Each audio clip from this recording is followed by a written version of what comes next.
আমার আব্বা 2024 সালে 2 জানুয়ারি ব্রেন স্ট্রোক করে এক সাইড প্যারালাইজড হয়ে যায়। এরপর থেকে আমার আব্বা হাঁটতে চলতে পারে না।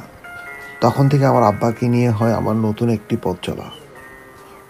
গত 2টা বছর থেকে আমার আব্বাকে এক স্থান থেকে অন্য স্থানে কোলে করে নিয়ে যাওয়া, পায়খানা প্রস্রাব পরিষ্কার করা, গোসল করা, চুল দাড়ি কাটা ইত্যাদি আমি করে আসছি আল্লাহর রহমতে।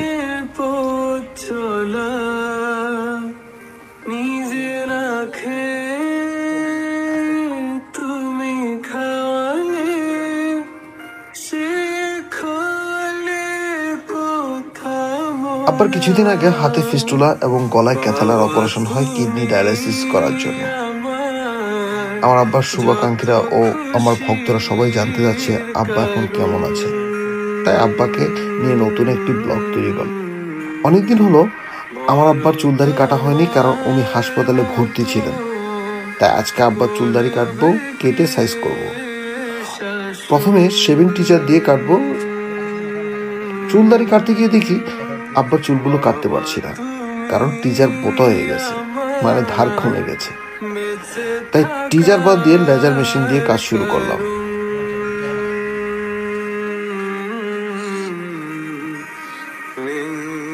আব্বাকে সুস্থ রাখতে প্রতি মাসে 8 থেকে 9টি ডায়ালিসিস করতে হয়। প্রতিটি ডায়ালিসিসের মূল্য 5,000 টাকা। সাথে ইঞ্জেকশন মারা লাগে একটি, সপ্তাহে একটি, মাসে 4টি। সেই ইঞ্জেকশনের মূল্য 2,150 টাকা। আব্বার ডায়ালিসিস এবং ইঞ্জেকশনের পিছনে প্রতি মাসে 50 থেকে 55,000 টাকা চলে যায়। ওষুধ খরচ তো আছেই। তার মধ্যে আমি 32,000 টাকা দামের বেতনের চাকরি করি। তার মধ্যে আমার লোন নেওয়া আছে। লোনের টাকা কেটে সেটা 20,000 টাকা পাই। এখন এই টাকা দিয়ে কি আমার সংসার চালাবো, না আব্বার ডায়ালিসিস ওষুধ খরচ চালাবো, আল্লাহ মাহবুব জানে। তারপর আল্লাহর কাছে সাহায্য প্রার্থনা করি আমার আব্বার ডায়ালিসিস এবং ওষুধ খরচটা চালিয়ে যেতে পারি। আমার এই পথ চলা কতটুকু আব্বাকে নিয়ে চলতে পারবো আমি জানি না। তারপর সবার কাছে দোয়া প্রার্থনা করছি।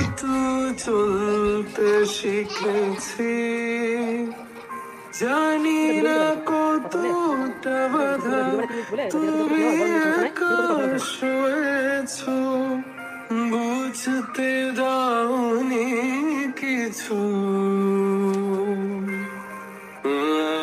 আজ আমি হয়েছি বড়, নিজের মতো করে বুঝি সবই।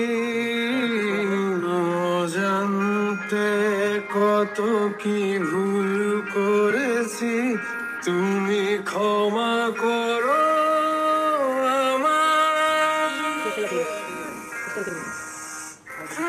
এদিকে দেখতে দেখতে আমার বড় আপা গরম পানি নিয়ে আসলো আব্বাকে গোসল করানোর জন্য।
করে বুঝি সবই,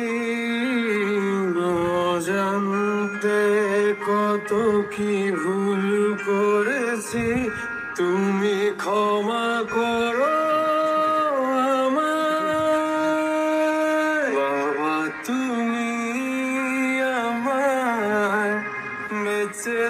একাকার করুন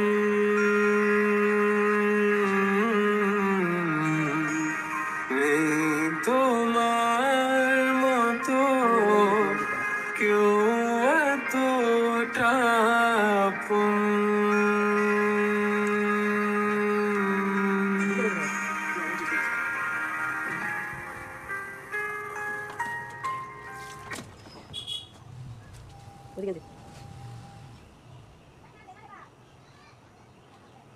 আমি জানি না আমার আব্বাকে নিয়ে আমার এই পথ চলা আমাকে কতদিন চলতে হয়। সবাই আমার আব্বার জন্য আল্লাহর কাছে দোয়া করবেন। আল্লাহ যেন আমার আব্বাকে সুস্থ করে দেন। আমিন। ধন্যবাদ সবাইকে।